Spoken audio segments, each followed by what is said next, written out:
According to the European Union trade chief, a trade deal with India is very close. Maros Šefčovič said that the two sides are checking the final numbers. Israel has said it would partially reopen the Rafah crossing once it recovered the remains of the last hostage in Gaza. Iranian authorities unveiled a new billboard in Tehran, seemingly warning the United States against military intervention. At the core of According to the European trade chief, a trade deal with India is very close.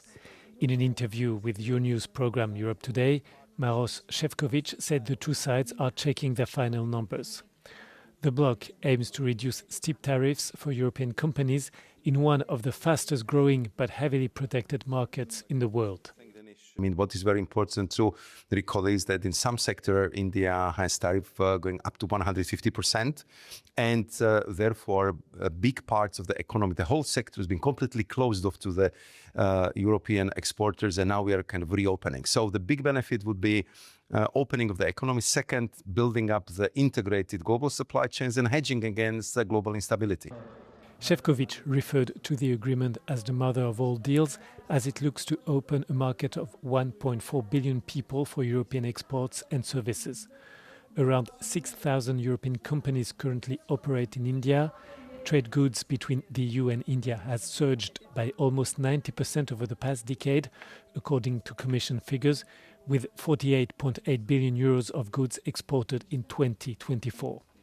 Sustainability remains a key sticking point, particularly India's opposition to the EU's carbon border tax. The free trade agreement could be announced Tuesday during the EU-India summit in New Delhi. Greenland's mining minister Naya Nathanielsen told Euronews that there is not yet a deal between its government, Denmark, and the US. Her comments follow US President Donald Trump's announcement last week that he worked out the framework for a future deal on the Arctic territory with NATO chief Mark Rutte. She stressed that clarity on the US's intentions is needed to progress talks. There's no deal yet. What we have is an agreement to venture into a dialogue. It's going to be, I think, maybe a number of different dialogues. I think there will be a NATO-led dialogue that has to do with maybe an increased presence from NATO in the high north. That could be Greenland. We would welcome that. Then there would be these trilateral dialogues between the US on one side and the Kingdom of Denmark, consistent in this part of Greenland and Denmark on the other side. And we still have to gain clarity about what is the American interests concretely, because we really haven't heard anything yet. And then there might be something regarding a closer business tie, and that would be a whole other dialogue as well. Greenland's icy terrain is rich in rare earths and other minerals. Nathanielsen emphasized that any talks on Greenland's mineral resources should be kept separate from any defense agreement with Washington. She welcomed US investment in the territory's untapped mineral wealth, but warned Greenland must benefit from any deal. I do not want to combine any form of defense agreement with access to our minerals. We need to keep these things in their separate baskets, if you will. And we are very much open to investments and collaborations with the US. We already have a memorandum of understanding that is from 2019 under Trump 1 that we have been seeking to update. But we cannot, I think, start to put it all together in the same basket, because it's different things. We cannot give another country full access to our minerals. This is a rule-based country. So we, of course, you need to follow the local rules and regulations in order to gain access. But we have definitely every interest in deepening our relationship and figuring out how can we, to our mutual benefit, develop our mineral sector. U.S. President Donald Trump says his administration is, quote, reviewing everything after immigration agents fatally shot 37-year-old Alex Preddy in Minneapolis on Saturday. The incident marks the second fatal shooting of a U.S. citizen by ICE officers in the city in weeks since the killing of mother of three Renee Good on the 7th of January. Trump declined twice to say if the officer acted appropriately in the shooting, refusing to comment until all angles have been studied and analyzed. He also indicated that federal agents would eventually withdraw from the city, though he provided no timeline. Videos circulating on social media showed agents shooting Preti, an intensive care nurse, seconds after spraying him with a chemical irritant and pinning him down to the icy ground. The footage showed Preti never drew a weapon, contradicting administration officials who described him as an assassin who had assaulted federal agents and was found with a handgun. Preti's parents condemned what they called sickening lies about their son in a statement issued on Saturday after they learned of the shooting. The incident prompted sharp criticism from former Presidents Barack Obama and Bill Clinton, who denounced the Trump administration, warning that core U.S. values are under assault and stressing that it should serve as a wake-up call.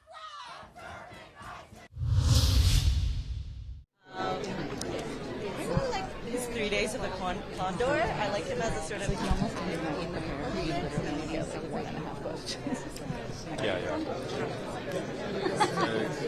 Of course, we're at, unfortunately, a horrific moment in our country with the federal government attacking civilians in our own cities, and I'm so lucky to be here in a joyful, creative community celebrating a movie we're really proud of, but it's impossible to ignore what ICE is doing to our country, and I'm very inspired, though, by all of the amazing, amazing Americans who are coming out and supporting each other and being there in community.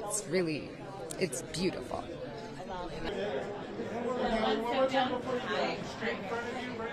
And looking back for me, looking back, all the way down. A couple more straight ahead if you would, please.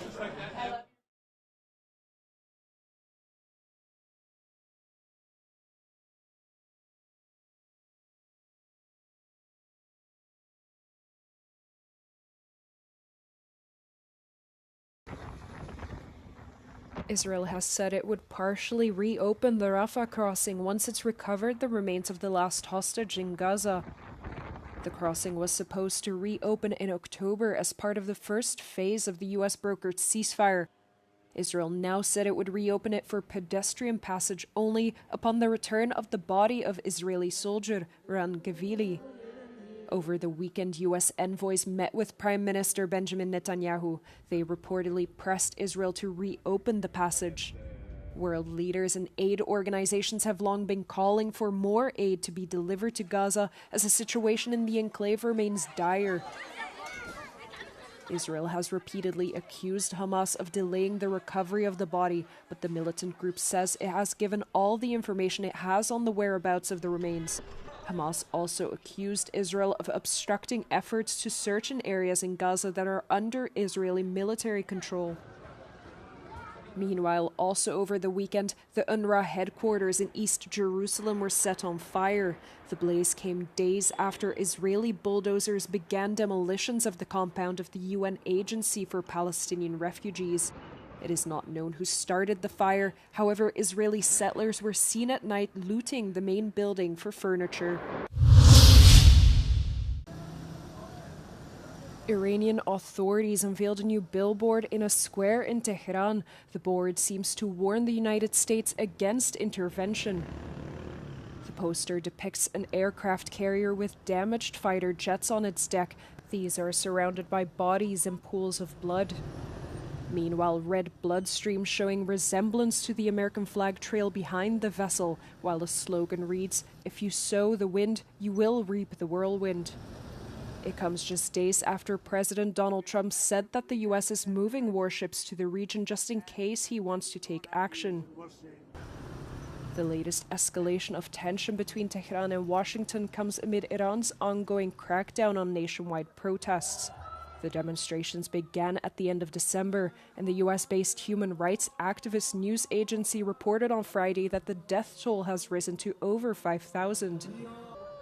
But many believe the toll to be even higher, as Iran remains under an internet blackout that has lasted for more than 2 weeks.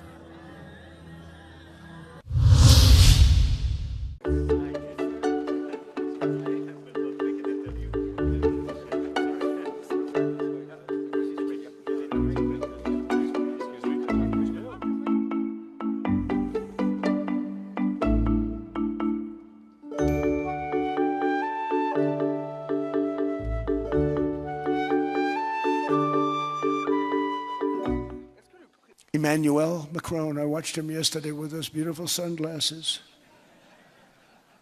What the hell happened?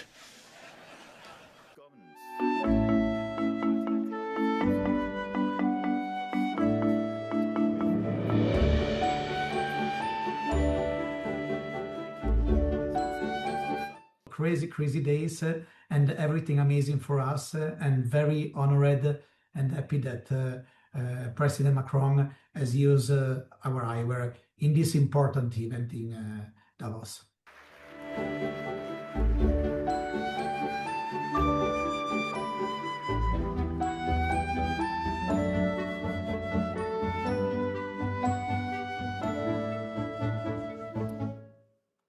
Only Tuesday we have received in half day 50,000 visitors in the same time, so it's impossible to manage in a website for a traditional eyewear company, and a lot of requests to understand what's happening. I want to buy the same eyewear of Macron and so all my team work all day and also all night long every day.